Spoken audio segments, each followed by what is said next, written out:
What is going on, everyone? I'm Mike Singer, joined by Tim Hyde, Notre Dame Football Show here on YouTube. Pod Like a Champion. If you're listening via podcast, hope everyone is doing well and that your week is treating you like you would hope. Tim, you doing well, my friend? How's your week been? All's going good. All's going good, man. We got camp life. We got scrimmage last night. Tons of media stuff. Tons of stuff on Blue and Gold. Excited. Let's get rocking on this show. So we got a good one. I love what you prep. So let's get to talking. Yeah, we do have a really good show today. And if you're joining us live, you're watching back, please do hit the thumbs up on this video. Subscribe to our channel for more content. Tim, do you have your phone out in front of you by any chance? I will in 2.2 seconds. Go. All right, let me send you a graphic that I just had made today by the awesome graphics team. But on 3, I'm not ready to publicize. I'm not ready to put it out there yet, but it's our show lineup for the fall. Okay. Doesn't that, I mean, obviously the graphic looks amazing, but like the lineup looks outstanding. The 5 shows that we're planning to have each and every week. So really excited about the continued video and podcast coverage at Blue and Gold, as well as obviously our written coverage at blueandgold.com. And yeah, even the magazine is going strong as well, bluegoldonline.com. So yeah, lots going on. Definitely exciting. What is it? 2 weeks away, basically. 2 weeks. So next week we'll probably do some kind of season prediction show. Yep. We'll give a bunch of prompts that Tim and I will tackle, and that's going to be a lot of fun. Joining us on today's show, we'll have Tyler Horka, who was at that practice, that full scrimmage yesterday. And you can find the recap video with him and Jack Sobel talking about it. Really good stuff for more coverage out of that. So yeah, really excited for today's show. We got some pretty cool stuff to talk about. Tim, it's funny. Some of these shows, like in the spring and summer, could just be like 100% recruiting. And now it's 100% team and just college football in general. It's always an interesting kind of thing with these shows. But, you know, to start the show, we got to pay some bills real quick. And this is a new sponsor that we have, guys. That's actually a really cool sponsor. It's an amazing collegiate clothing line, Home Field Apparel. They're based out of Indianapolis, and folks, they are committed to creating comfortable clothing, and it is officially licensed as well. One of the great things about about this product is the design. Tim, I really, and podcast audience, I'm sorry, you'll just have to believe me on YouTube. This Notre Dame Fighting Irish tennis crew neck, I want it. Like, I want this thing. It just, when are you ever going to get Notre Dame tennis little sweatshirt? I just think that their stuff is so unique. And yeah, you got to check it out at homefieldapparel.com. They actually have licenses to over 150 colleges. So maybe you're buying something for someone else. So maybe you're getting yourself a shirt and someone else something. Maybe you're one of those fans who likes 2 different schools. You can get clothing, multiple clothing. And if you use the promo code BlueGold23, again, BlueGold23, all one word, you'll get 15% off your first order. Site's really easy to shop and find that perfect college gear that you need to complete your game day outfit. So be prepared this fall by shopping today at homefieldapparel.com. And again, folks, use that promo code BlueGold23 and receive 15% off your purchase. Tim, did anything kind of stand out here that you liked if you were looking at the screen here? Tim, you're muted, my friend. You're doing the ad, and I was just relaxing. Yeah, I'll wear anything Notre Dame. Yeah. You know what? I don't have anything gold or yellowish. Maybe I'll get a gold or yellow shirt. I got a lot of green. I mean, this Notre Dame hockey one is sick. Like, I do love Notre Dame hockey. I've been watching Notre Dame hockey for a while. I enjoy Notre Dame hockey. When I'm done reading the ad and I keep wanting to talk about it, that I actually am pretty fired up about it. There's just something about this Notre Dame crew neck, like that just seems like hipsterish to me, and I'm not a hipster at all, but there's just something that I want to wear this. So yeah, check it out, homefieldapparel.com. Again, Blue Gold 15% off your order. Rick, I see you. I am ignoring you for now. You can have your people talk to my people. Um, but yeah. All right. First topic for today. Interesting comments from Dave Clawson. Tim, you like Dave Clawson, right? Good ball coach. Oh, Yeah. yeah. I'm a huge fan. I'm a huge fan of coaches that go to places you cannot win and you win. Like David Cutcliffe. Everyone raves about Cutcliffe. Goes to Duke. Old Miss hadn't won anything forever, and he went down there and won a double-digit game. So huge fan of. Wig's got to be the hardest job in Division One, I would say. Who the heck wants to go to Wake Forest to play football? Right. So, yeah, he's a winner. He's a heck of a ball coach. Yeah, I covered Wake Forest maybe 2 beats before I started covering Notre Dame. And yeah, Dave Clawson, Mike Elko is the defensive coordinator.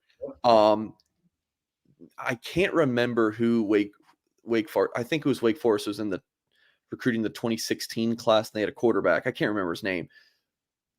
Or maybe I'm forgetting the years, but whatever it is, then the next year they already had their quarterback committed, right? They're Deuce Knight, right? That rising junior. Guess who that was? Oh, Hartman back then. Sam right? Hartman. Hartman. So when Mike Singer was, 22, 23 years old, I was covering Sam Hartman's recruitment. So I think that makes Sam Hartman about 45 years old. I'll tell you what, though, Clawson, he's had quarterbacks. So I know they play Wake at the end. I think that's senior game, I believe, this year, if I remember right. Don't have the schedule in front of me.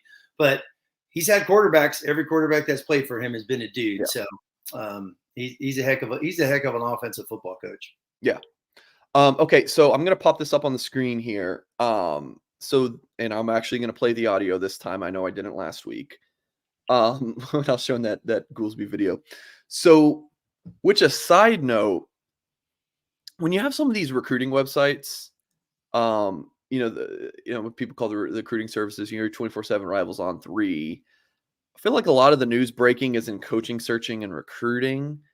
But on 3, their national coverage I think it's different. Like it's like a football scoop in ESPN. Like we have like big time reporters. We have Andy Staples. Andy Staples is a recent hire by On 3. Absolutely fantastic. Pete Nakos is a guy at On 3. He's like big on reporting into NIL and some of this conference realignment stuff. Even, had an article recently about, confirming EA Sports and their video game coming out next year. So I don't know. Say what you want about some of the things about On 3, but I'm pretty fired up about the direction some of these hires. But anyways, we're gonna hear from Dave Clawson. I'm gonna cut it midway through the video because then he starts talking about their current quarterback, which is not really important to this discussion. But he does talk about Sam Hartman in the quarterback transfer there. It's actually pretty interesting, Tim, what he has to say here. So we're going to give this a listen. Sam gave us 5 years. And Sam was very upfront and honest that, Coach, I want to go to the NFL. But if these crazy numbers that people are throwing out there are real, I'm crazy to not at least test that market. Pause. Bro, what? Like that's the first. In the second video we're going to play, I'm going to continue this though because I think he's not done with this thought. The second video kind of correlates. A lot to unpack. So we're going to keep playing though. And so that happened with him. And we had confidence in Mitch. And what's happened here, Andy, is, okay, so that's where he starts talking about like the quarterback room and how they've always been able to kind of have that next quarterback in line. But now we're going to play this quote. This is interesting.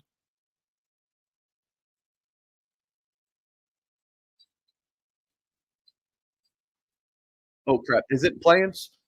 And all those guys. All right, Singer's still learning. All right, I think this will work now. Here we go. Sorry about that. People want to talk about what we lost. We had 6 to 8 players, Andy, that were offered between $150,000 and $500,000 by other schools, and all those guys chose to stay. Okay, first, so they were offered those numbers, right? Well, Hartman didn't choose to stay. So then I saw someone respond saying, neat. In that case, I look forward. This is a Florida State fan. Neat. In that case, I look forward to seeing Sam Hartman behind center when we play you this season. effing liars. Andy says Sam got a lot more than $500,000. And I guess Clausen talks about that situation in the interview too. So go to the On3 YouTube channel, or I'm sure it's as a podcast as well. Tim, I'm like Sam Hartman's doing really well in the NIL category at Notre Dame. That is for sure. But are we to believe that it just, when you put some of this together, it sounds like there were back channels here to get Notre Dame, right? Like I think even before the bowl game, right, for Wake Forest, or the day after, there's reports Sam Hartman, Notre Dame. So this is just interesting stuff as you kind of put this together. What do you think? Oh yeah, I mean, the Sam Hartman stuff was before the bowl game. The Wake Forest people started to break that, and Clausen came out publicly and says, "Oh yeah, he's leaving. He knew that, but you know what? He doesn't sound like he has bad feelings because, like he says, he gave him 5 years, so he went and played 5 years there. But yeah, I mean, is there tampering? Of course. I mean, we go back to Phil Dracovic. He goes to the portal and he's at Pitt within less than 24 hours. It's not like he all of a sudden recruit visit and went out there. So much of this stuff's behind the scenes. And Sam, I mean, he says Sam Hartman came to me saying these are the schools out there. It's been reported there's plenty of schools that took transfer portal quarterbacks contacted Sam Hartman. So I'm of the opinion he didn't come for free. And if people think he came to Notre Dame for free, yeah, you can believe what you want. I don't believe he did. Those videos did play, right? I know we had the snafu, but okay, you guys could hear that, chat. Okay. Tim, what's interesting is there was a recruit in the 2023 class who I heard from someone just kind of covering the recruitment or close to it. I don't remember. Someone was like, "Yeah, Notre Dame's offering some money to Jeremiah Love." Crap. Well, I just said the recruit's name. There you go. It slipped. So someone was like, "Yeah, Notre Dame's really playing the NIL game with Jeremiah Love." And then I remember talking. I really did not mean to say his name, but yeah, this is live show. But anyways, then I talked to a Notre Dame source, and it's like I literally got laughed off the phone when I was like, "Is that true?" Laughed off the phone that was bogus information. So I bring that up to say I don't know like what to believe in some of this, man. Like it's just so unpredictable, and I don't know what to believe. Yeah, I mean Van Dyke basically said he was offered large amounts, meaning $1 million plus, to leave Miami, and he chose to stay. I believe it. Then why are guys leaving so much? Why are guys moving around so much? Why are certain schools getting guys they're getting? It's obvious. So I've been a Notre Dame fan my whole life. I'm sure they're doing something. I mean, why did he choose Notre Dame? To come for free? So I highly doubt he just came, "Oh, I'm going to do NIL. I'm going to go work at the local boys club and get my $25 an hour." No, come on. So there's a lot more going to that. And tons of Notre Dame guys have made hundreds of thousands of dollars in NIL. Tons of things have gone out there. I mean, Kyle Hamilton didn't do his podcast for free on the Colin Cowherd network, so he got good money. But yeah, I mean, Hartman obviously went out there and he shopped around. So there are schools, especially in the SEC, that it's been reported that contacted him, and SEC doesn't give out, you don't go for free there. So yeah, I'm of the opinion, of course it is. And the tampering's out there. So many coaches say it, but Clausen says in the interview, it's a great interview with Staples. I watched the whole thing earlier today, and he just says, first off, he's an old school ball coach, so he's not going to go out there and say so-and-so called and so-and-so. He literally does say it's back channels. It is people calling high school coaches, the local scout, someone in his hometown that reaches out. This is what his players told him. And there's tons of schools that have come out saying that's how it works. That's how these guys get going. So, yeah. I mean, even the back channel, let's be honest with Tyler Buckner. I mean, what's the odds? Obviously, Tommy Rees is a coach at Alabama. What are the odds his family was talking to Tommy Rees? You're not supposed to be doing that, but he was. All of a sudden, he plays the spring game, and he's in the portal by Tuesday. He knew where he was going. That's why he submitted that do not contact, right? He knew he was going. Right. He put that on the transfer form. So it happens. And I'm of the opinion he didn't come for free. What did Hartman get? Who knows? True. It's free agency, right? Yes.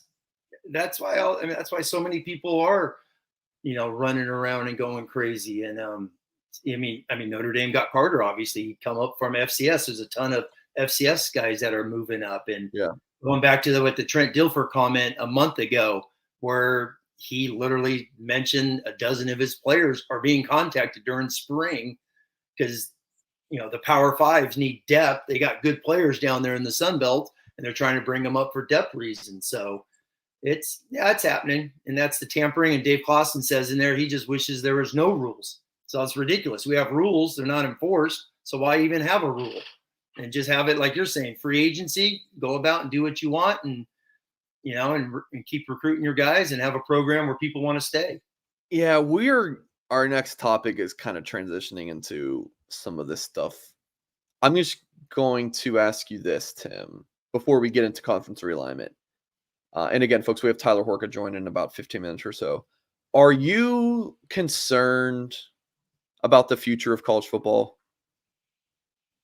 Yeah. If the Big Ten and the SEC get together, let's say they each go to 20, and they just say, "Why do we need the others?" We'll play our conference games, and our non-conferences are going to be against you. What are the odds of that happening? I mean, we've always heard about these two super conferences, right? Kind of like the AFC and the NFC, correct? Do they not play each other in non-divisional games? They do it all the time. Who's to say these guys, once they get to 20, once they get to the 20 they want, they're like, well, we're the power brokers. Let's just play each other and do our own thing. I personally don't think it's going to happen that way. I don't. I think we're going to have college football. We're going to have a 12-team playoff. It's probably going to go to 16 because those 4 teams with the bye are going to realize I could host a home game, sell out, keep all the money, and destroy the 16 seed. Why the heck am I host? Why am I a bye, right? I'd rather go play, Utah State, the Mountain West winner, and destroy them and make a boatload of money at a home playoff game in, Tuscaloosa, Alabama, for example. So, yeah, it's wild. It's if the big dudes get together and just say we're just going to do our own thing. Yeah. It's part it's of me wild. part of me is still hoping, Tim, that this can kind of correct itself. I think that's what we said early in NIL. It's like, oh, all Yeah. these schools are saying NIL, and then over time, when those kids aren't getting paid, and you do see that, right, where kids are promised something and then they don't get it and they leave. They leave. But yeah, I'm just hoping that it's crazy right now and it slows down. College football, like, you love college football for like the pageantry, Well, how about me, Mike? I'm right? born and raised in Long Beach, California. I'm a SoCal guy. I grew up an Irish Catholic, Notre Dame fan from day one, and USC hotbed of Southern California, and SC fans everywhere. Yeah, you know how many Rose Bowl and Coliseum games I've gone to? A ton. I've driven up to Stanford to go watch Notre Dame many times over the year. Go have fun, Pac-10 and whatnot. That's gone. And it's just like, it's crazy. It's gone. What I grew up with is gone. The Pac-10 is gone. And I'm just like, first off, one of my, my best friend in the world is a UCLA grad. I didn't go to UCLA, Tim. I know, you're close. But anyway, what the heck is UCLA going to do now for football? Not that they've ever been this national power, but what are the odds of that? UCLA is going to become Maryland now in the Big Ten. They are. You think so? Yeah. I mean, they're not going to compete for titles. They've been close many times over the years when they have the right coach of doing that in the Pac-10, Pac-12. But exactly Maryland? What has Maryland done in the Big Ten? Zero. A couple bowl wins, minor bowl wins here and there. That's what I don't understand. And all this talk about Florida State, Clemson, those two guys have owned the ACC for 30 years. Now they want to go into the SEC and battle to go 9-3. Yeah. To get a 10 seed in the playoffs. It is wild. It's all for just some extra money. I guess they're going to have the greatest facilities, and so many of these programs are going to be 8-4, 9-3. It's nuts. I'm okay with college football changing. Sure. I just don't want it to not be the same, right? Like I said before, Tim just spoke. Like you love college football because of your individual school, right? You love Notre Mhm. Dame, you grew up a Notre Dame fan, but like Yeah. you love the sport in general because of just all it encompasses.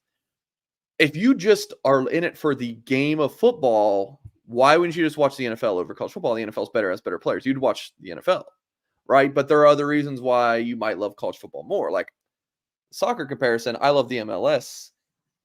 The ML, like our domestic league here, I think is what, maybe eighth best, ninth best, tenth best in the world. I still love it because it's for reasons. Oh, I got a team 30 minutes from my house, like all those different things. So you just don't want it to become something else and just ruin what it was. So change can definitely be bad. Yeah, Um, I mean, the play. I'm a fan of the playoffs. I'm excited to see the 12 team. More That's meaningful definitely games. I love it. that definitely is going to change because there's no more Pac-12, so they're going to get rid of the 6 automatics. It's going to be. I mean, they may not have any automatics. You just may go 1 through 12, and boom, let's go play. So it's In all of this, the Pac-12 is getting every bit that they deserve. You guys know I despise the Pac-12 because I also kind of like the Pac-12. You guys know what I mean? Like college football is better when the Pac-12, like it's not a regional sport. When Alabama and Georgia and Clemson are dominating, that's not fun. I want, the USC's, the UCLA, your Oregons to be as good as your Ohio State, your Notre Dame, your Michigan, and your Georgia, Alabama, Florida, and heck, we haven't had a good team in the Northeast in a while. So like, it's just better when it's a national sport. So but the it's 12's been so disappointing just competitive. how bad the Pac-12 has been and their TV deal. I mean, dude, when It's I just covered Oregon State in yeah. Colorado, 5, 6 years ago, it was miserable. That was such a bad. I mean, Pac-12 network's awful. Just not good, dude.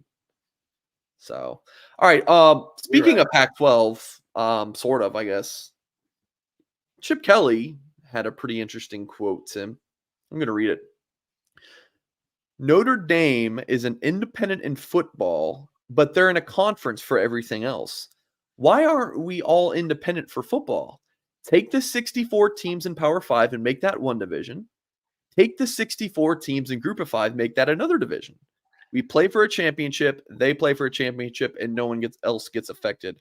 Our sport is different than everybody else. This is a really interesting point right here. We only play once a week. Travel's not a big deal for football, but it is a big deal for other sports. Now, Tim, I want to also pull up something that Muffet McGraw said.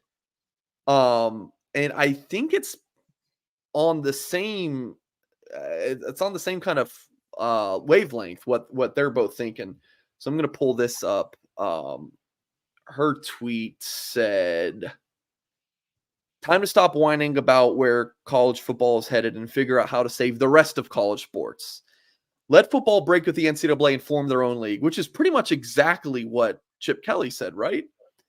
"And let college basketball and the Olympic sports continue their conference model. There has to be another way to preserve all that is good in college athletics and give our student athletes the best they deserve." So that's Muffet McGraw, former Notre Dame women's basketball coach. So this was an article we did at Blue and Gold. And then this is what I wrote. While much of the discussion nationally is about conference realignment regarding the big money maker that's called football, a cross-country matchup between Rutgers and USC, it's weird. It's going to take some time to get used to it, but it's going to be okay. Like, it'll work, That's right? football Think game. about the NFL. Like, the Dolphins play the Chargers. Like, I think it'll work in college football. Like, I'm not concerned about that. But what about Rutgers and USC in volleyball and swimming? Like, how the heck does that work? Like, Yeah. how is that travel sustainable? The mental health, like, I think Chip Kelly and Muffet McGraw offer an interesting solution. Tim, what say you about some of this stuff? Oh yeah. I mean, Chip's quote was perfect. He's like, yeah, Notre Dame's got it right. Just stay independent, do your own thing. Set your schedule.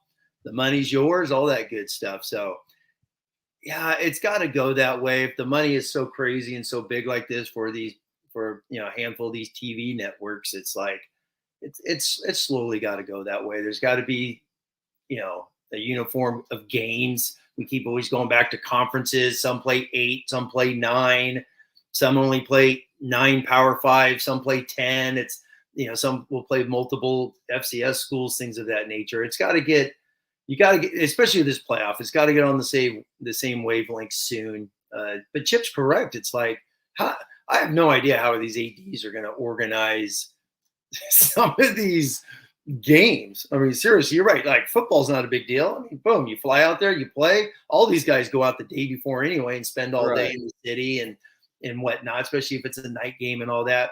Like someone just posted in the chat, you're right. Stanford's elite times elite when it comes to Olympic sports, and they don't have a conference, and they're the premier, the premier academic athletic program when it comes to Olympic sports out there. They win tons of stuff. So what in the world are they going to do now? So I don't get it. It is fascinating. Some of the the Power 5, softball players or girls basketball players, women's basketball and stuff like that have all come out talking about, why don't we just keep ourselves regional? Same thing as Chip and Muffet saying, you guys do your own thing and we just play a regional. It's like, why does Oregon softball now have to go to Nebraska, Illinois, back-to-back road trips now? That's crazy. I think the travel aspect is everything.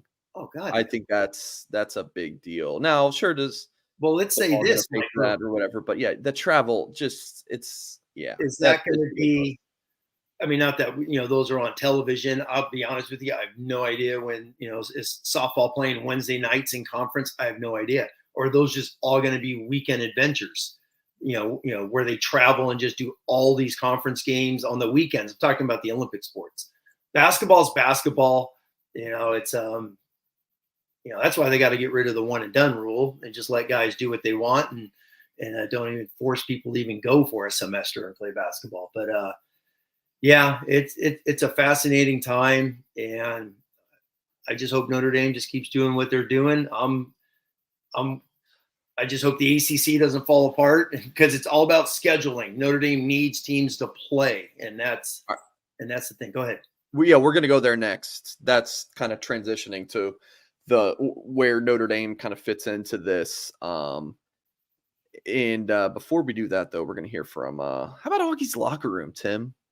So much in college athletics is going to change. Augie's locker room, I think it's going to stay pretty similar. It's going to have awesome stuff all the time in it. And when you come for a Notre Dame game this season, guys, Augie's locker room, it's so close because you're going to stop at the backer for a beer and then you're going to, go over to Augie's locker room. Like, guys, we're talking super, super close to Notre Dame, 1811 South Bend Avenue. They got the wide selection of Notre Dame Stadium pieces, jerseys, helmets, autographs, one-of-a-kind Rockney items, Joe Montana signed items, famous sculptor Jerry McKenna's replicas of the bronze statues around the stadium. Augie gets new stuff all the time. Every single time I scroll this website to do this ad read, he has new stuff. Some of these glasses are new. He got ornaments all the time. Just super unique stuff that Augie always has. And the best thing is, if he doesn't have it in store, he's going to go get it for you. 1811 South Bend Avenue. And folks, you got to see the vintage helmet display dating back to 1890. He's got amazing stuff that you're going to want to check out. Augie'sLockerRoom.com. Give him a call, 574-277-6363. And tell him Mike Singer from Blue and Gold sent you. I'm sure he would appreciate that. So, good stuff. Augie's Locker Room. Always glad to read that ad and show them some love. Okay. Now the best thing about in tying this to Notre Dame, Tim, I was thinking about this. I have a fairly big family. In my family, there's a lot of clashing. This aunt and this grandma and so and this crazy uncle and this person. My mom, she kind of sits back and does not get really involved in the drama. Like that's the good thing. Like, you guys be crazy. I'm going to let you sort this out. Right? I kind of feel like Notre Dame sitting back. All of this crazy in college football, I'm going to let you guys kind of figure out the puzzle pieces. Why, if I'm Notre Dame, why am I jumping in to argument with crazy uncle, right? Well, I mean, I don't need to jump to the Big Ten or the SEC right now, or, go save the ACC or whatever. Like, I'm good. And Tim, you kind of gave that example of Notre Dame needs to find games. Dude, Notre Dame's going to find games. Oh, sure. I am not worried in the slightest. People are going to want to play Notre Dame. Why? Because, I mean, it's a huge game. So I love that Notre Dame can just sit back and say, hey, all you crazy people, you guys figure this out. All this, Notre Dame is still the belle of the ball. And I don't know. I love it. I love it for Notre Dame. Tim, what do you think? Yeah, I mean, it goes back. We're going back 100 years now to, Newt Rockne is like, let's just take this show on the road and go travel around and play everyone anywhere, anytime, and let's go for it, as he built the brand of Notre Dame. I literally, as we were, I was thinking earlier, like, oh my God, it's almost going back to the same thing. Notre Dame just staying independent and just keep that model going, so to speak, of just, let's just, play who's who and all that. The games are the interesting. I mean, heck, Mike, we already just found out 2 days ago, Miami had to drop out. So when we're talking games, they had to drop out. Now Notre Dame's down to 8 Power Fives. So they have to find a game. So who in the Power Five has an opening for Notre Dame to play? Because if not, they're playing 8 next year. Why tons of teams are playing 10. I went on the SEC, and tons of SEC schools are going to be playing 10 Power 5 games. So how's that going to be for the playoffs if Notre Dame can only find Utah State next year? So that's gonna hurt them big time. But so when we down the road, when you hear Notre Dame in games, it could be the key. And I don't think. I mean, you could talk the doomsday scenario, like we said earlier, of the SEC and Big Ten just playing each other, but those dudes at Fox, ESPN, NBC are going to be like, nah, you're going to play Notre Dame. You're going to make sure you get them on the schedule, which Notre Dame, by the way, starting next year with A&M, they have a game every year but one. I think it's 26 they don't play an SEC team. Maybe it's 27 because they have A&M, Arkansas, but then they're getting Alabama, then they're getting Florida. So they're starting to have an SEC school every year. And the same with the Big Ten, with Purdue and Michigan State coming back on the schedule here in short order. So I think the two big leagues are going to open up some open dates, and it's going to go. The last point is Nick Saban. Nick Saban's been pounding the pavement about playing 10, getting everybody on the same wavelength and play 10 Power 5 games. He's even said all our games should be Power 5. Yeah. Play 9 conference, 3 Power 5 preseason. So maybe that's the model, which would be awesome for Notre Dame, because then they would definitely have tons of openings to fill. Can Notre Dame win a national championship? If the answer is yes in any of these scenarios, like, does Notre Dame have a path to win it and it's doable and not like unreasonable, then totally fine. I'm fine with it. I am in that camp that Notre Dame can win a national championship. I'm in that camp. They just even if in what is it, the with the 12 team, they can't host that first or get a first round bye, right? Yeah, they can't host, but then go out and have a heck of a football. Then be 2012 you're the number 1 seed and you got a great football team and you're the 5 seed. I mean, who's to say the 4 and 5 is better? Right? I just can't remember what that exactly the rule is. The rule is because you have 12. So as it stands today, it's the six conference champions are automatic. The 4 highest ranked conference champs get a bye. So the 4 highest ranked conference champs. Okay, so Notre Dame can't do that. Like last year, Clemson's ACC champ. Clemson would have had a bye last year. But Notre Dame still hosts the first game. Yes, they would host the 5 versus 12 game. Well, Tyler is going to join us here in a little bit. Tyler, I know you're listening, so if we're wrong on that, please correct me. We're going to move on, Tim. We got a couple more things before we get Hork on to talk on Notre Dame fall camp. We had Tyler on a couple weeks ago, and he's fantastic. So maybe it was just last week. I don't know, Tim. I've had a lot going on in the personal life, man. This has been a very long week. Okay, fun topic. I hope you had a chance to think about this, Tim, because it's a little bit out there, but it was posed on the blue and gold message board. So I was like, let's see what Tim Hyde thinks about this. Okay, here it is. Okay, who is the single player? This is a very wordy question, so just bear with me. Who is the single player that Notre Dame did not get, but was in the running for, that would have changed the program most if he would have picked the Irish, right? So if Mike Singer was considering Notre Dame and then he commits to Idaho State, man, that's probably not that big of a deal. But who would have been who was like the bigger Mike Singer? impact? Yeah, Who was the bigger Mike Singer Notre Dame didn't get? Yeah. Obviously, I mean, you take a poll, there's already one popped up. You take a poll of 100, you're probably going to get 75 Randy Mosses and 25 Reggie Bushes. Yeah, you think so? Oh, God, yeah. I mean, Randy Moss obviously would have been there with Paulus. They would have had a dude. They would have had an NFL Hall of Fame wide receiver catching passes and going crazy for them. And then Reggie Bush, obviously, Reggie Bush would have played with Mike Goolsby. How much fun would that have been, huh? And that was a huge recruitment back then in the Willingham years. So those two instantly come to mind of just in the run-in, how it would have massively, massively changed Notre Dame. And Paulus, Randy Moss is the obvious one for the old dudes like me. Is he would have, they probably would have been easy national title team at least one of those years. Yeah, Kale says Will Shipley. Come on, bro. Come on. No, the one right here that Frank says Eric Lorig is iconic in Notre Dame circles. So just I know the Randy Moss recruiting story. I mean, you got to bear with me. I was in elementary school when Reggie Bush was recruited. What's the story there? I'm not as familiar with his recruitment. Oh, Reggie Bush. Oh, yeah. It was a Notre Dame SC, and obviously Bush's mom got a house, right? So whatever the sanctions, right? Doesn't have his Heisman in USC. There's reasons for that. So his Heisman got removed, so he's not listed. You can say what you want during that, but obviously that's right when Pete Carroll started to get things rolling. But the Bush one, the most famous one is the year before with Lorenzo Booker.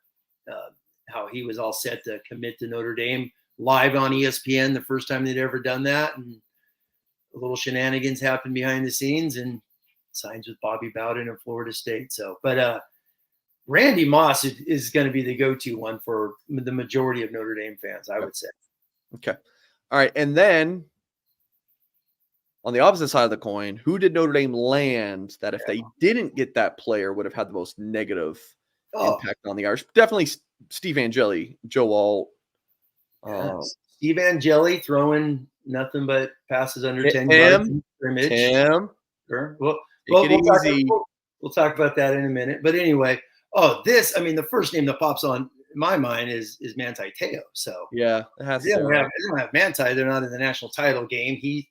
He's not a number 2, Heisman finalist. He doesn't win every single college award he's nominated for. Notre Dame legend, icon, future college Hall of Famer. Yeah. I mean, that's a big one. All right, let me ask, I think Manti, everyone's going to say Manti. I think it's a great pick. If I just had you pick a quarterback, who would you go with, Joe? Well, Joe, back then you recruited 15 quarterbacks.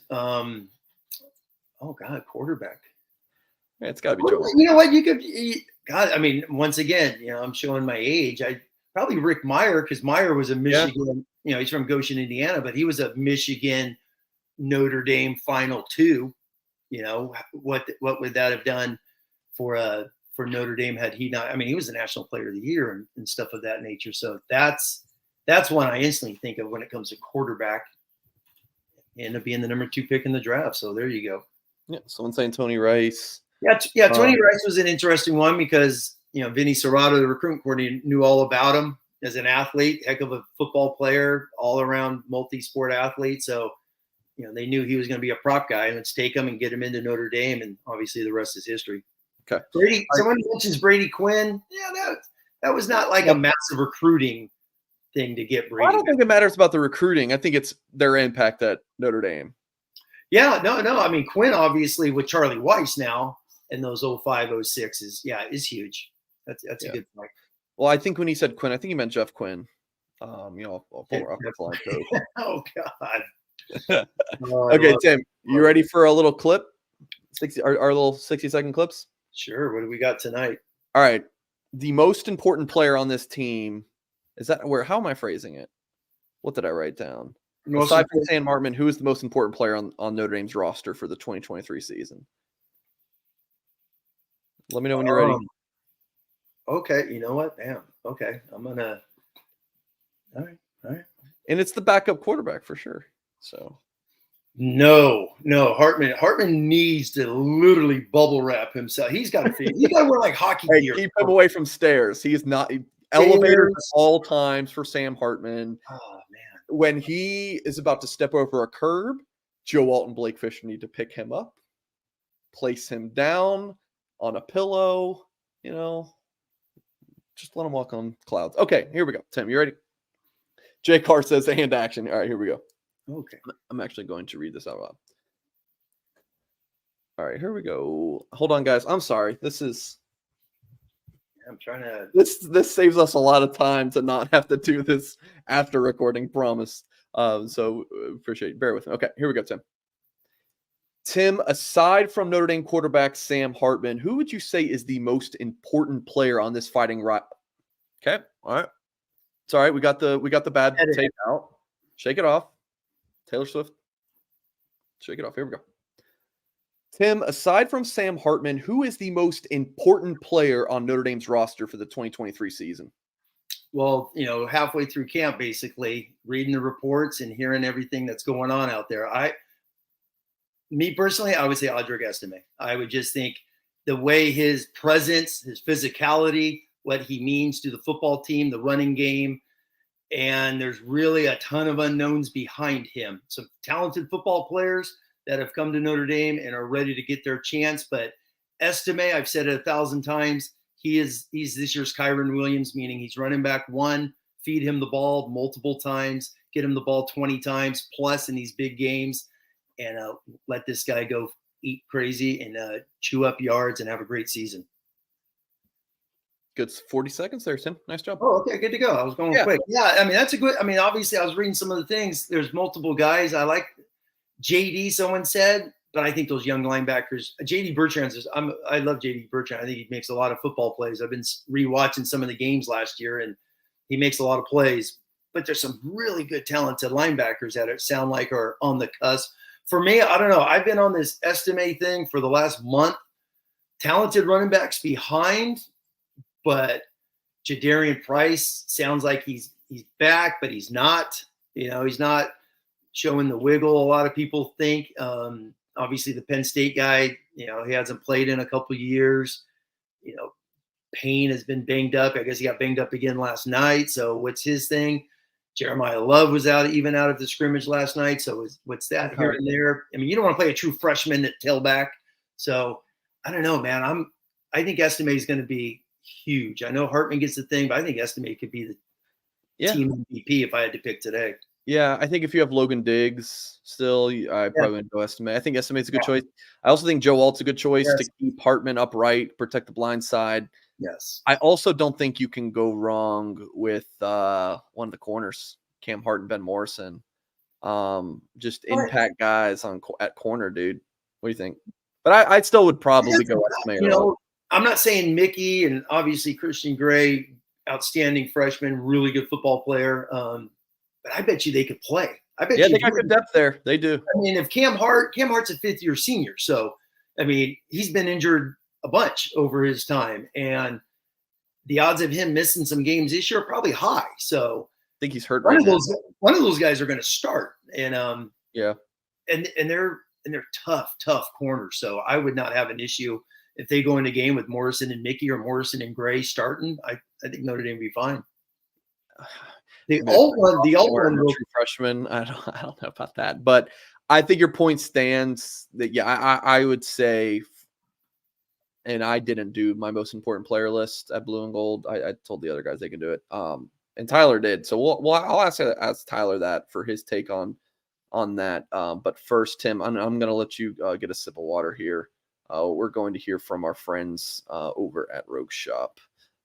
It is the Singer's struggling today with my setup. Give me a second, everybody. Here we go. The husband and wife outfit. You guys know what it is. Mr. Rogue and his wife Shar are craft cannabis farmers who specialize in small batch sustainable plant medicine, a true holistic type of small business. They farm and grow everything themselves and do everything by hand. The website to visit, you know it by now, it's rogueshop.com. They sell everything from CBD, THC, edibles, tinctures, smokables, bath salts, pain creams, topicals, vapes, candles, soaps, so much more, folks. Head to the website. It's got the 24/7 chat function where customers can ask Mr. Rogue and Shar any questions. Issues sleeping, chronic pain, anxiety, or stress. Rogue Shop is where you want to head, and you can use promo code Blue and Gold. That's all one word. You punch that in, and you will get 10% off your order. So please do check out rogueshop.com. All right, bring back Tim Hyde. And I think we can go ahead and bring in Tyler Horka as well. Tyler, hope you are doing well, my friend. I'm going to give you the box down there. Spotlight treatment. Thoughts on our little discussion there about the second most important player on the team if Hartman's number one? Yeah, I had to dig up my list there. I mean, we were doing that for the last month, but that already feels like a month ago. It's crazy how much watching 2 weeks of football practice will kind of cloud your mind, and it's all you think about. But, yeah, I was just looking at the list, and we had 5 guys compile lists for the Blue and Gold Top 25. 4 of us put Estime in the top 5. Todd Burlage put Estime at 3. Joe Alt was a consensus number 2. And I think the reasoning behind that was if Sam Hartman is the number 1 most important player on this Notre Dame team, which he is, the guy that's protecting his blind side and the most important offensive lineman on the team is probably number 2. And then I think you can make a case for Estime at number 3, like Burlage put him at. I personally put him at 4 because I think Sam Hartman is so important that the right tackle is also just as important as Joe Alt. So I put Blake Fisher number 3. And look, this also kind of has to do with when we came up with these lists, you're taking into account what Notre Dame does or doesn't have behind Joe Alt, behind Blake Fisher. And I've seen 2 weeks of practice. Tim, I know you're an offensive line guy. These tackles, man, if one of those guys goes down, if Tosh Baker is your number 3 tackle, which I think he is, like we have Tosh Baker listed as the backup left tackle, but if Blake Fisher went out, I'm pretty sure Tosh Baker is going to play right tackle. I don't think that's a situation that Notre Dame wants to be in. So that's my top 3, Hartman, Alt, Fisher, and then Estime is number 4 for me because, I mean, I don't want to sound like an all-defense guy. Is this my list or is this the overall list? Yeah, so this is the overall list. Okay. You want me to read these real quick? Yeah, go ahead. This is what we came up with. So we're just going to do the top 5. Hartman, this is like the AP poll style from some of our staff members. This is the top 25 most important players. Hartman, Alt, Morrison, Fisher, Estime. There's your top 5 in order. Tyler's list: Hartman, Alt, Fisher, Estime, Jaden Thomas. I think that's an interesting shout. No one's really loving my cornerback talk. Are you kind of with Tim because it's a deep position, Tyler? Exactly. Jack, Hartman, Alt, Morrison, Fisher, Cam Hart. There you go, Sobel. There you go. Burlage. Put Estime though. I said 4 out of 5 guys. 10. He's not a running back guy. We've had this conversation. He thinks Estime is interchangeable, replaceable, whatever. Jack's new. We'll give them some grace. Burlage goes Hartman, Alt, Estime, Morrison. There's a good one. JD Bertrand. I think corner. I'm just really valuing that position, I guess. Kyle Kelly, Hartman, Alt, Morrison, Carter, Patelho. Yeah, the Antonio Carter thing. No, look at you. That's at 12. Kyle. I guess I didn't see Kyle's. I thought Estime was top 5 and 4 out of the 5. Look, he's a top 5 player on this team. Yeah, for sure. By any metric, like most important and just overall talent. Yeah, it's just a fun list. It's good off-season fodder. There's nothing too crazy. All right, Tim, are you cool if I ask Tyler a few things? And then we'll just go to you instead of just interchanging. Yeah, definitely. I want to hear it and chime in a little bit. But a quick 10 seconds is exactly the Alt Fisher thing. Those 2 guys are like twins. One of them go down, man. A lot of max protection moving forward. A lot of tight ends in the game blocking. Yeah, this is just a lot of semantics. It's fun. It's fun debate. Good, like I said, off-season discussion. I would like to ask about Steve Angeli. Tim, I'm going to mute you if you do, because I don't want to hear any of those Tim Hyde slide troll comments that he has. But we'll do that next. I think the biggest thing in following your coverage from yesterday was the guard position. Okay, so it's like, oh, it's going to be Schrouth and Kristofik. Spindler's fighting, but it's probably going to be Schrouth and Kristofik. That was the feeling maybe 2 weeks ago, and now it's, or I should say, then maybe a week later, it's, well, Spindler, maybe it's Spindler and Schrouth. Do you really buy into it's now Spindler and Pat Coogan? Really? I buy into the fact that it's a competition. And so like last Monday, so I think it was either July 31st, August 1st, whatever it was the first time that we actually saw Coogan and Spindler getting the first team reps. And I was like, this feels like head games. This feels like Joe Rudolph is actually trying to make it a competition, maybe light a fire under Billy Schrouth and under Andrew Kristofik and say, hey, you're going to have to earn this position. Nobody's handing it to you. Because that in the media, I mean, we were writing it too. It was, hey, it's Billy Schrouth, it's Andrew Kristofik. These are the guys, because there's nobody else.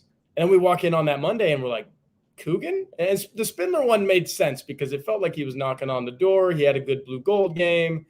And maybe Andrew Kristofik isn't this, isn't that. We've seen the guy play before. He was a serviceable player in 2021. I think he had close to 600 snaps. But then we saw it again for another day. And we saw it again for another day. And we saw a full practice a week later last night, Tuesday night. It's a full-blown thing at this point now. Does that mean Billy Schrouth is not going to start against Navy on August 26th? I'm not ready to go there. Yeah. But now I'm not ready to definitively say that he's the front runner. I mean, we're 2 weeks in. Technically, I think Pat Coogan has taken more first-team reps at left guard than Billy Schrouth has. It's been that long at this point. It's been 8 days. Tim, I want to go to you as a football coach. Like, how much do you buy into hearing some of these reports like that Coogan's getting all these first-team reps? Like, do you buy into, is it like a follow the visits mantra, like those actions speak louder than words thing? Like, hey, if he's getting all these first-team reps, like, he's probably the guy. Like, what do you think about some of these reports? Yeah, I mean, obviously, we could, you could sit there, as Tyler could sit there and say, well, I wasn't there yesterday, so, so-and-so could have had them all, obviously. But yeah, follow the visits, as Tyler says. He's been, Tyler and them have been to a lot of practices, whether it's 5 periods or whatnot. So, and as Tyler knows, when he goes there, when they come out in groups, it's the ones, it's the twos. It is. Coaches aren't going to be like, well, you're this, and let's play games here. The fact that Coogan got all the first team reps when the first team offense was out there yesterday says a heck of a lot, especially it's been a week. And Rocco's pretty much been the number one right guard since day 2 or 3 or whatever, if you want to say that. So he's been there for quite a long time as well. And as Tyler knows, in one of his reports the other day, when the offense just ran out there, Rocco was with the first group, whether it's working. Because once again, you're especially with the offensive line, these guys need reps together. So you are not going to put Rocco and Fisher together for 9 straight days if they're not trying to get some form of a feel together to obviously communicate and things of that nature. How many times have we heard Notre Dame offensive linemen, Tyler's been in press conferences, will say it's all about communication, 5 guys communicating as one. You can't do that intermingling a ton. So it's a fascinating story, and kudos to Pat Coogan for coming on, really. Tyler? Yeah. So Tim, you're a football guy. I think a lot of football guys are watching this. When you go to a football practice, you can see a lot of mixing and matching with wide receivers, safeties, cornerbacks. Benjamin Morrison over here there's a little bit of an element that he needs to know what Cam Hart is doing, but it's understood that Cam Hart's going to be doing that. And it's understood that Jaden Mickey's going to be doing that if he's the guy over there, or Clarence Lewis, whoever you put 2 corners opposite each other. Offensive line, you're standing right next to that guy the entire game. They play 80 snaps a game. There's nobody else. The quarterback might not even play 80 snaps a game if you go Wildcat or something. These offensive linemen are on the field 100% of the time together 100% of the time. So when we see individual drills, that's really the only place you can get depth chart. Now, like you say, when the wide receivers run out, it's generally the first three guys, and it's been those guys every single time. Those are your starters. But when Joe Rudolph has these guys going through combo blocks, and I mean, I know Tommy Rees isn't here, but they've been running duo until whatever that quote was in the Boston College game, whatever game that was, where Tommy Rees wanted to get on the field, and he told Jared Parker, if I'm not down there yet to call plays, run duo until I am down there. They've been doing that in individual drills day in, day out when we've seen it. And guess what? Blake Fisher has been lined up next to Rocco Spindler for about 10 days now, for all but maybe 2 or 3 practices. That's the kind of stuff that you want those two guys working next to each other if you think those are going to be your guys. And look, when I first came on here, we mentioned the top 25. Blake Fisher is one of your guys. He is one of the most important football players on this team. So the fact that he's been lining up next to Rocco Spindler for pretty much every single rep, even if it is those individual drills, I think it's pretty telling. Tyler, if you had to make a prediction right now, we know Zeke's at center, we know Alden Fisher at left and right tackle respectively. Who are you going with at guards? What's your pick? Spindler at right guard, and that has a little bit to do with the Andrew Kristofic injury that we saw last night. I mean, we put it in our reports behind the paywall. Go to blueandgold.com. But what I saw was, and I've had surgery on this shoulder before, I saw a limp shoulder. And look, you can get a stinger. I mean, he could be fine. But, I mean, even if it's something that holds him out 2 weeks, the season opener's in 17 days. So if he loses any bit of reps the rest of this week going into next week, I think Spindler's locked in at right guard. I think that competition is still there at left guard. I'm still going to say Billy Stroud starts against Navy at left guard in week 1 because he's healthy. We've seen him. Maybe he's just going through a little bit of a sophomore slump in fall camp. I think he's got more upside. He's a physical player, man. I mean, you talk to Blake Fisher about him, and I know they play on opposite sides of the lines, but he sees it. He ain't afraid to put his hands on a guy and bull rush him and knock him over. We've seen it a couple times, so he just needs to figure some things out. I think he will. I think he starts against Navy. Okay. Just general takeaway from the scrimmage last night. I put a disclaimer on the report you injected that like you guys couldn't shoot video from that. It's a different discussion for a different day. We're kind of all frustrated for that you guys couldn't, but yeah. And that was a Notre Dame thing, by the way. Notre Dame said no, you can't do that. So just general thoughts. And again, for folks wanting to dive into that, you can watch that video with Tyler Jack. It's fantastic. But what'd you learn last night? Yeah, first I'll set the scene because, I mean, I'm the only one in this conversation that was there. So You've got coaches, you've got reserves. They're all set up around the 50-yard line. And pretty much every single drive, if you would call it, starts from about the 40, I think it was, and goes toward the end zone. And they simulated a scrimmage. This was way closer to a scrimmage than we saw the first day when it was all red zone, red zone, red zone. They kind of started, and I think they wanted to start at the 40 because they wanted to give Spencer Schrader, who looks pretty good, a chance to kick every single time if a first down wasn't made. And we saw that a few times where he had to kick some 40 and 50 yarders. That means the offense wasn't gaining a whole lot of yards. But it was kind of set up for the defense to win this thing, where I think for the first probably 20 plays, and that was split probably, I would say like 7 plays, Sam Hartman, 7 plays, Angeli, and then maybe like 5 or 6 for Kenny Minchie. So it was a pretty even split. We saw a lot of field goals, and we saw only passing plays in those first 20 plays. They didn't run the ball once. So the defense knows what's coming.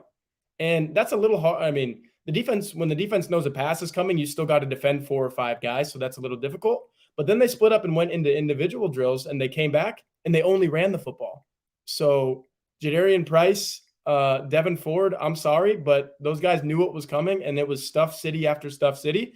I think that was a challenge to the offensive line. Like, hey, these guys know what's coming. What the hell is that? Sam, do you have any explanation for why they would do that? Tyler, did you want to say something? No, I mean, but that's the way that this thing was set up. So if you read our reports, I tried to give the offense a little bit of due diligence and say, hey, it wasn't set up for Sam Hartman to throw 3 deep balls and connect on all of them and have 150 yards after 2 drives. It wasn't like that. So, and I know Tim has plenty to say about Steve Angeli throwing short passes.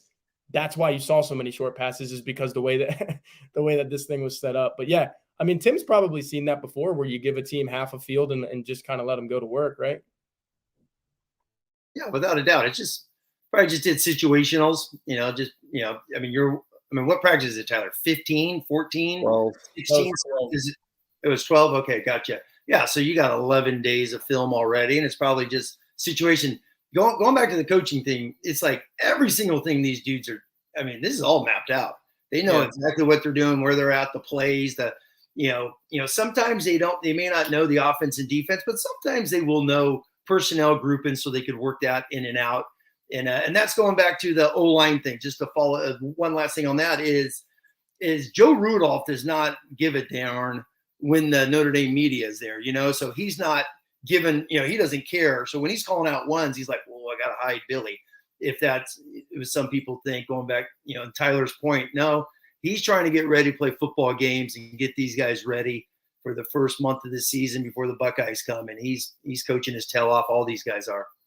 J. Carr, he was definitely smiling. He just was. I mean, Domerob's praising and Tyler, and J. Carr says Tyler's reading that comment, trying not to smile. I'm pretty sure I just saw him smile. Listen, Tyler's a superstar on this beat. I just think Tyler's.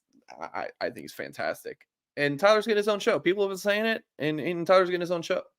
Still kind of hammering the details, but yeah, he's getting his own show. Yeah, Michael Scott gif. It's, oh my God, it's happening. I know it's overdue. Okay, the point about Joe Rudolph doesn't care, right? But if you're Notre Dame, why? And you have this practice that's fully available to the media. I just think it's kind of dumb if the defense knows. Look, I get the situational thing, like, hey, we're focusing on defense a little bit more today, like to see some of these things. That's why I think it's dumb to show that in front of the media. Yeah, and the fact that this was planned out, that we were going to come to this practice a month ago. When did we get the schedule? Early July, late June? Maybe it was like late June. Yeah, but again, that kind of goes to Tim's point. They don't care what the heck we see. I guess. And look, that's why I don't want to call this a scrimmage, because that's not what it was. It was very much situational football. And this is what impressed me about the offense. If you're asking my takeaways from this whole thing, the best plays last night were kind of the unscripted ones. When Sam Hartman was on the run and he got Jalen Sneed to bite and come at him like he thought he was going to try to set the edge, and then he threw a little dump over the top to Holden Stays. That was beautiful. And this is less unscripted, but I wrote this at blueandgold.com. Sam Hartman did one of those Aaron Rodgers guitar fakes, I guess it's called, is what Jack called it. He's a Bears fan, so he's seen it way too many times in his life. But when he rolls out and kind of hides the football on his hip and then takes off this way, beautiful pass to Mitchell Evans. So I liked what I saw from Hartman on the run last night. If that's the segue you want to get into these quarterbacks, I don't know if just give me a breakdown of those quarterbacks. I know you did a really good job charting this at blueandgold.com. I'm just going to pull up the website. I told Darren Pritchett earlier today when I was on his radio show, thank God that the Texas Rangers were on the West Coast and they started at 9:40 Eastern time last night, because I was typing right here and I was just looking at the Rangers playing the Oakland Athletics, and I was up till about 1 a.m. Every single Sam Hartman competitive throw is charted, and then every single Steve Angeli competitive throw is charted as well. Such really good stuff. Yeah, I thought they looked pretty similar. Again, they weren't throwing the ball downfield much. I think the one difference there is Sam Hartman tried to throw the ball downfield more, and I noted that in my article right there, the observations one that you just scrolled past, Mike. I've got some takeaways there at the bottom, and Sam Hartman was trying to throw the deep ball. That was a difference, and that was a departure from Steve Angeli. You could tell that he's a guy that's done it before and had a lot of success. I mean, this guy led the FBS in air yards last year, right? That's no fluke. That's not a coincidence or anything. He's actively trying to get the ball downfield. Now, he threw an interception into double coverage to Matt Salerno. I wouldn't, as much as I love Matt Salerno, look, and I was talking to his dad a little bit recently just about fall camp and the way things are going. I mean, it's awesome that he's on scholarship now, but I'm not sure. And even Matt Salerno's father would tell you that he's probably not the best deep threat on the team. He does a lot of things really well. Caught 2 touchdown passes last night. Noted this in my article at blueandgold.com too. two guys that caught competitive touchdowns last night, Matt Salerno and Jaden Greathouse. I know we've been talking about that latter name a whole lot, so that was interesting and of note. But back to the quarterback, Sam Hartman tries to push the ball downfield. I mean, I think consecutive passes, he tried to go to Merriweather and Jaden Thomas on the same exact route. And I think the biggest takeaway on those incomplete passes was Jaden Mickey and Christian Gray were all over those dudes in coverage. And Sam Hartman threw a ball that only his receiver was going to get to. As well covered as those guys were, they weren't going to be intercepted balls. Mickey wasn't getting there, and Gray wasn't getting there. They fell to the turf, but, I mean, maybe a couple steps quicker by those receivers or a little less air under the ball, and those might be touchdowns. So encouraging to see Hartman take those shots. And then Angeli, I think the encouraging thing was just decision-making. Didn't turn the ball over once. So Hartman had that one interception. Angeli wasn't going to take the shot. And I know you can look at Drew Pine last year, and he had only six interceptions. But what was the knock on him? Couldn't get the ball downfield. And maybe you live with 2 or 3 more interceptions if it meant that he was going to have 5 or 6 more touchdowns, double up on that ratio. So really impressed with Angeli's decision-making. Again, the maturity, a mental, physical. Oh, yeah. I think he looks, and I know Tim has his reservations about starting the guy in 2024, but for 2023, and I love Drew Pine, don't get me wrong. I think Notre Dame's in a better position with its backup quarterback situation in 2023 than it was in 2022 with Drew Pine. Might not be saying a whole lot, but I mean, Pine. I think Pine is a backup quarterback. Like, people want to dog on Pine, like, that's as good as a backup quarterback as you're going to get. Like, guys don't want to be a backup quarterback. I think Angeli's better as that's a compliment. It's a compliment. Of Like, course. Pine went 8-2 as a starter last year. Maybe all of those weren't due to him, but still, like, it's a really good backup quarterback. And Angeli, I'm just telling you guys, I've been a big fan of Angeli. Tim, I begrudgingly give you the floor if there's anything you want to add. Yeah, Pine. I mean, once again, going back to what Singer said, people dogged Pine. Sure, he had his moments and whatnot, but he still had I think the 3rd or 4th highest rated quarterback season in the history of Notre Dame football. So is Steve Angeli going to break that if he starts for 10 games this year? So now Tim Hyde's a big Drew. No. Hold on. What are we doing? Hold on. Yeah, I mean, we'll see with Steve Angeli. So when he's gotten in a couple screen games, he rarely throws it past 10 yards. I charted Tyler's plays last night. 3 passes past 10. 3 passes. And half of them, it looked like we're going to walk on. So I don't know. I mean, we'll see. If Hartman goes down, is Notre Dame going to go 8-2 with Steve Angeli? I have massive, massive doubts on that. That's just my opinion when it comes to Steve.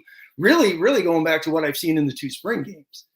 I don't think he's I don't think he's a Notre Dame guy that's going to take Notre Dame to a playoff. That's my humble opinion. When I watch. Well, Notre Dame rarely gets to the playoff. Hold on. They're not. Well, the whole point, Mike, is they have a quarterback that's going to get you the playoffs.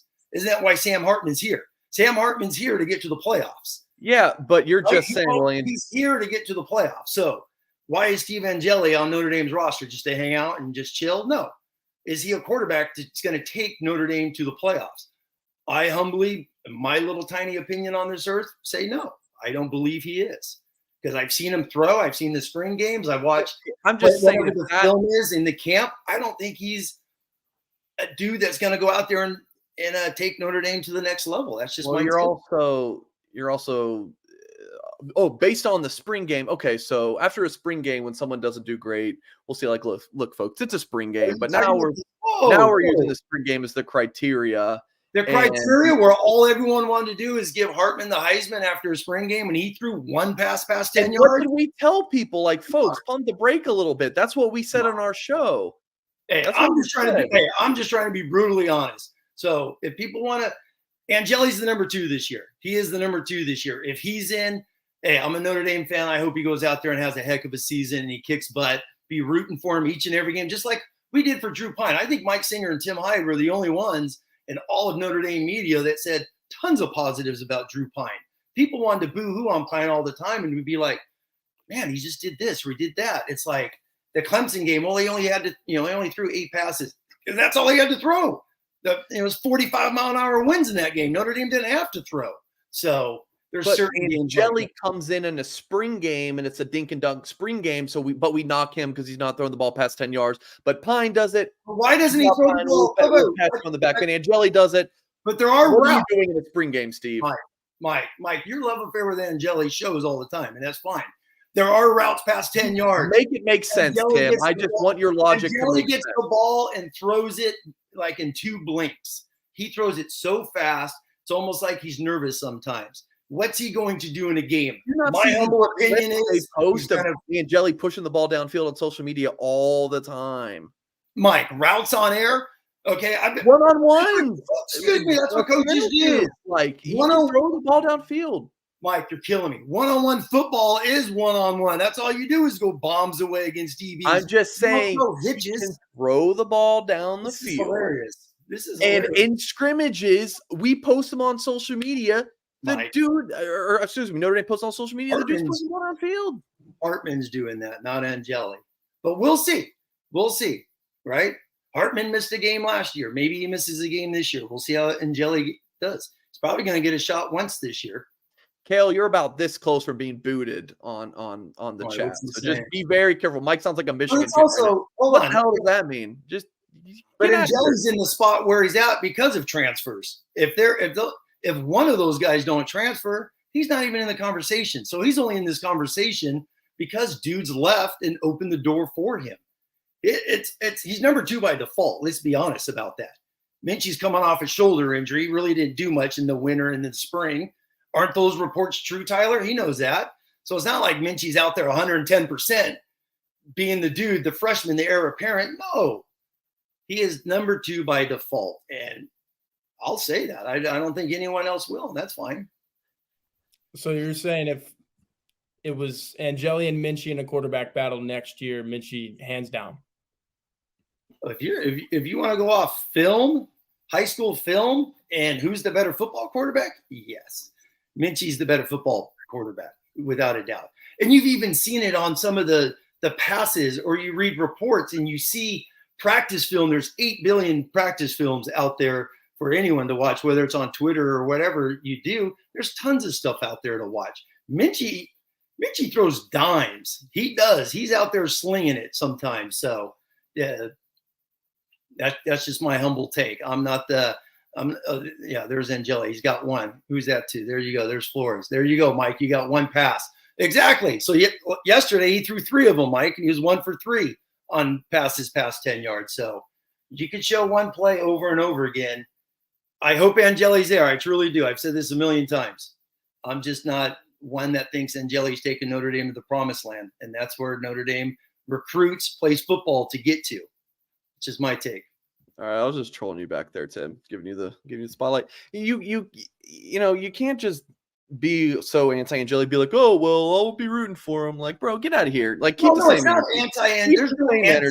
Tim Hyde does not anti Notre Dame people. I love Notre Dame football. I don't anti Notre Dame people whatsoever. I want Notre Dame to win football games. I don't think Angeli's a dude that's going to go. What would happen if Angeli goes and you're going to be just like Goolsby whenever Pine would have a decent game? Oh, well, did you see the blocking? Did you see the receivers running wide open? That's exactly what you'll do, Tim. I did not. We could go back a million times last year. I did not boo-hoo on Drew Pine a ton last year. I did not whatsoever. I know. I just said Goolsby did. I said that's what you're going to do if Angeli plays this year does well. Once again, I thought Pine did a heck of a job for the situation he was throwing in last year. And some goat emojis in the chat here. I don't know if you're seeing this, Mike, but this is like your worst nightmare or what? I'm just trying to be honest, and that's. And I think you're honest, but it's not great. You can say honest. That I'm not a Steve Angeli fan. I don't think Steve Angeli is going to be the next Rick Meyer. I don't believe that. Come on. Look. Do I think that Steve Angeli is going to be the Rick Meyer? I don't know, but I'm just saying that people like you are not as high on him as you should be, and that is my opinion. But why should I be high on him when I've watched film? I've watched his film. I've watched it, Mike. I watched his film. He's a good, solid 3-star quarterback. Where he was is what he is. He's not some elite quarterback. He's not going to come here and beat an SEC team in the playoffs. He's not. That's just my opinion. I think he can. I do think he can. All right. Okay. Sam Hartman. Here's the thing about this whole conversation that we just had for 15 minutes. It won't be definitively decided until we actually see this guy on the field. I hope we do, because, I mean, the landscape of college football these days, things can happen.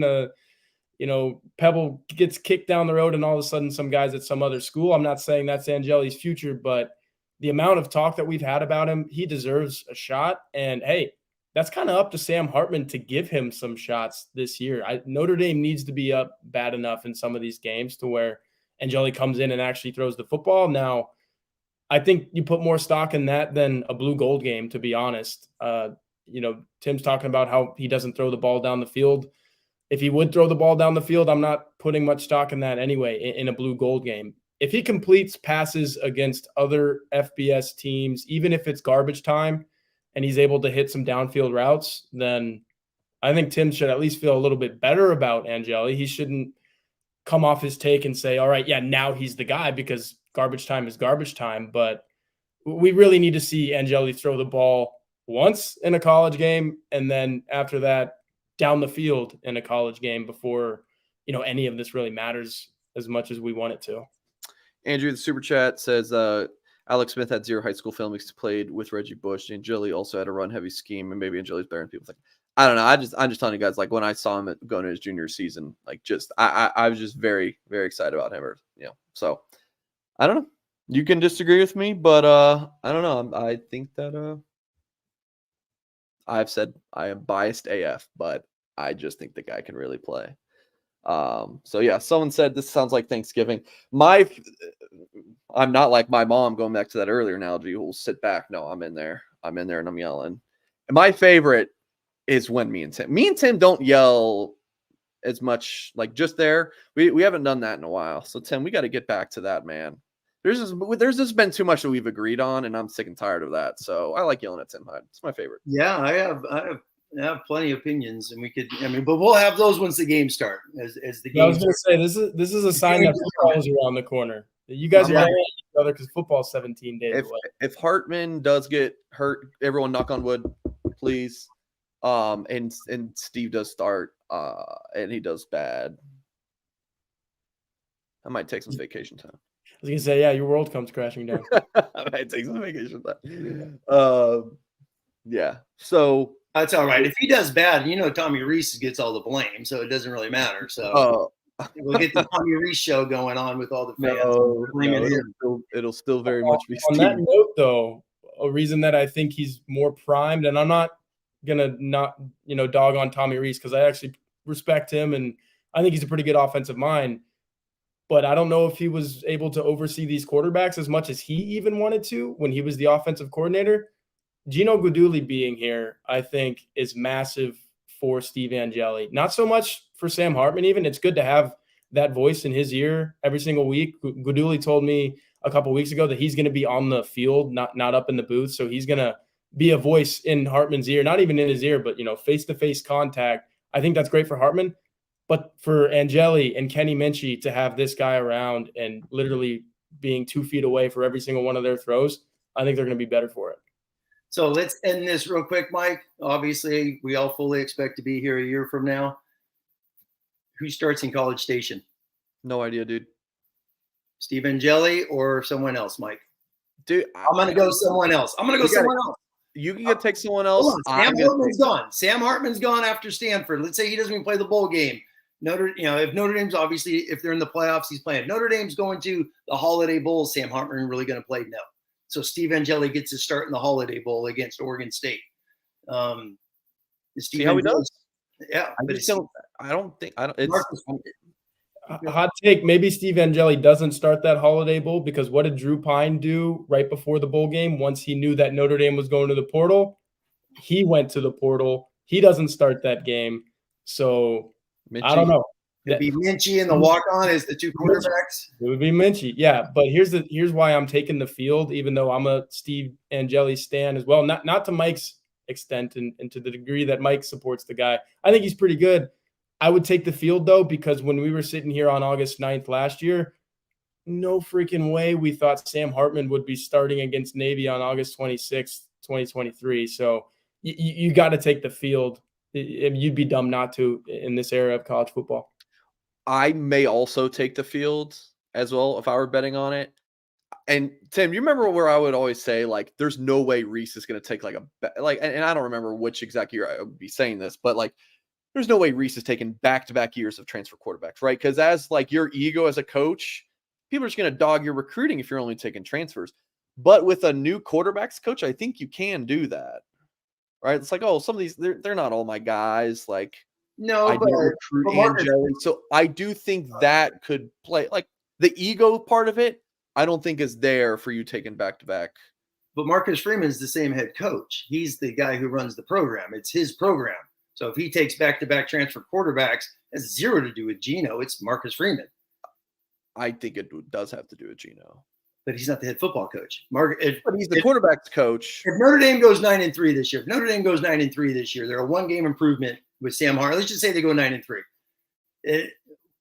What are the odds that Marcus Freeman is going to sit back in year 3 and just keep the status quo? He's going to go hunting for probably someone else. That's what I've said 1,000 times. So this is going back to the conversation, ages ago. I mean, it's Marcus Freeman. You could say Geno's the quarterback coach. He's the quarterback coach. It's not even a coordinator. So it's still Marcus Freeman. So I don't know, man. I don't buy Geno is the position coach. He's not picking the quarterback. All right. Then how about this? Geno and Jared, them combined. Because Freeman has said many times, I don't know offense. He's the head coach and face of the program and defensive guy. I don't think like Freeman impact on. I don't think. But that's that's a massive issue. The head football coach at Notre Dame doesn't know any offense. That's kind of scary if he doesn't know any offense after his second year as a head football coach. I'd be terrified of that. I mean, he's not an offensive guy. It's not his backgrounds. Like he says, a head football coach at a Dow Jones component football program, right? It's like, come on. Does he know more offense than, me, you, and the post? Yeah. But I mean, he's a defensive guy. Okay. All right. It's his program. When are we going to start saying it's Marcus Freeman's program? And who cares about the assistant? We're just talking about the quarterback transfer discussion. It's like, it's a little bit different. Like, I think Freeman his opinion obviously is very, very important on that matter. It should be. I think Jared Parker and Geno, like those offensive staff, like I think they're very important to this as well. Like they're the offensive staff. Like I think Freeman trusts his guys. All right. So fired up. And Timmy and I even have to record a video after this too. So I'm just gonna have to stare this dummy in the face. And it's all good. It's all love. It's just talking Notre Dame football. It's having fun, man. It's camp. I mean, Mike, we talked about this, I feel like just 5 days ago, for crying out loud. This has been the last off season was fast, crazy. It was going 100 miles an hour. It just flowed. This one feels like it's been 3 years. I don't know why. Maybe it's just been, let's hurry up and get to football season. So we're so close, guys. We're so close. All right. That is mostly going to do it. I think we have one more item. I had something for Horka. You had a 60-second piece for him. I do. So people are going to be like, oh, Singer's removing Hyde from this just because he's mad at him. I just need it for this because I need Horka to have that shot. Hyde can go hang out with all of his homies in the chat. Yeah, Hyde I will promise you I'll bring this back when I'm done recording. I just need this exact setup for my cropping and editing purposes. Okay, so Horka, your question will be, who is the one player who surprised you most from fall camp? Do you have an idea on who you're going to go with there? Yeah, I've got an idea. But based on what Tim was saying earlier, I don't know if he'd agree with this, so I don't want a whole nother argument to ensue, but we'll see. We'll give him a couple seconds to see what he thinks. All right, here we go. I see Tim in the green room laughing back there. Okay, all right, here we go. Tyler, you have been covering fall camp at Notre Dame. Is there one player that surprised you the most from these media viewings at practice? Yeah, I shouldn't say it's really surprising to me because we have sources at blueandgold.com who have told us that this guy has looked like a monster all off season, and it's Jadarian Price. But why it is surprising to me is because this is a running back who tore his Achilles or ruptured it, whatever word you want to use. It was a pretty gnarly Achilles injury. And there's some athletes out there that never come back from that. And this was 13 or 14 months ago.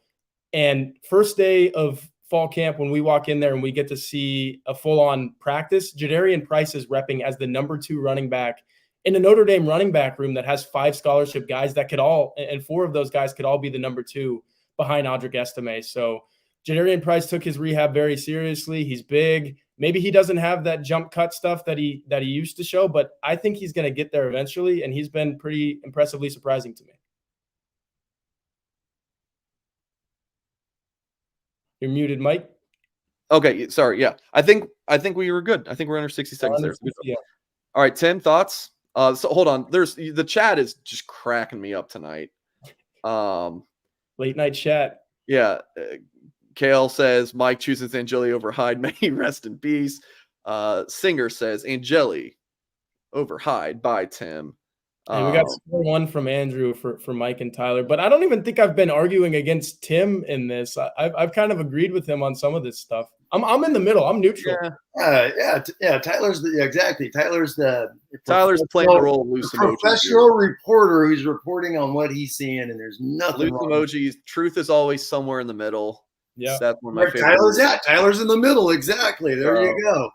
There you go. I guess the kid doesn't walk on water. So, I mean, I guess I'll concede that. It's, I wrote down, seriously, how is it not? For me, obviously, I'm a line guy. Pat Coogan. Pat Coogan was what? Did anyone know he was on the team last year? He was what, 4-string, scout team, hanging out. And how about this little tidbit here for the Singer and his recruiting? Pat Coogan was the 600th ranked player in America. He was the 5th, he's the dead last. He was basically Ashton Craig of 22, and Ashton Craig's now the number 2. So when you look at these 3 stars, and check this out, Harry Eastham recruited some dudes during his time. There's only 1 3-star that started for Notre Dame, and that was Nick Martin. He was in 2015. 16 said Trevor Ruland started a couple of games at the end of the year in 2019. But Pat Coogan could be the first 3-star. I know people say, what about Joe Alt? Joe Alt was a consensus 4-star at the end, thanks to what company, Mike? On 3. Exactly, highest ranked. But so if Pat Coogan starts, guys, we're going back to 2015 with Nick Martin as a 3-star on opening day starting lineup. That's a long time. He was in the COVID class, so I think that's part of it. Like Chicago high school football the year is pretty funky. And if you remember his recruitment, he was like not a big time Power 5 guy. And then Ohio State, Notre Dame, Wisconsin, all these big time programs offer him in the span of like 2 weeks. And then he commits to Notre Dame. So like that big period of where you're you bust on the scene. Everyone's talking about you as an uncommitted guy. He didn't really get that. It was the COVID recruiting cycle, and he committed to Notre Dame so fast. Again, he did have a pretty big time offer list. And I think I mentioned on a week or 2 ago, Tim, like Coogan's someone I was like, man, I'm glad we're talking about Pat Coogan. No one talks about him anymore. Like, he's kind of a forgotten guy. Here's the offer list: Notre Dame, Ohio State, LSU, Oregon, Oklahoma, Texas A&M, Michigan, Tennessee, and many others. That does not sound like a little 3-star offer list, right? If I told you those schools, you would not say number 600 player in the country. Did Illinois play? Do you remember, Mike? Were they one of the states that didn't play? I can't remember if they were a spring or what they were. Yeah. I don't remember. They might have been a shortened fall type deal. I can't remember. Yeah. So his film was nice. I remember breaking down his high school film with you. It was violent. He's knocking the living heck out of people. So he's a big dude. Isn't he, Tyler? Him and Rocco, you got 2 big, thick guards out there, don't you? Yeah. And guys, too, man. They're all big. Phone call. I got to take this phone call. Hello. Yeah, you're Tim Hyde's replacement, right? You like Steve Angeli, huh? Yeah, Lordy. Great for this position. I'm so glad to bring you on. Okay. All right. Yep. Okay. You can't get offensive line talk with that, Singer. Can't interrupt good offensive line talk with that. Sorry, it's Brady Quinn calling me. Nothing but love for real quickly on Coogan. This is why I didn't pick him as most surprising. it's because he hasn't really shown me anything that looks any different than what he has in the first 2 years. So his situation is definitely surprising. If he were to start against Navy on August 26th and I'm up there in that press box in Ireland, which, by the way, I got this thing. It's not leaving my sight. It's just been Nice, dude. You got it. Let's go. When did that come in? A week or two ago, like right when fall camp started. Good stuff.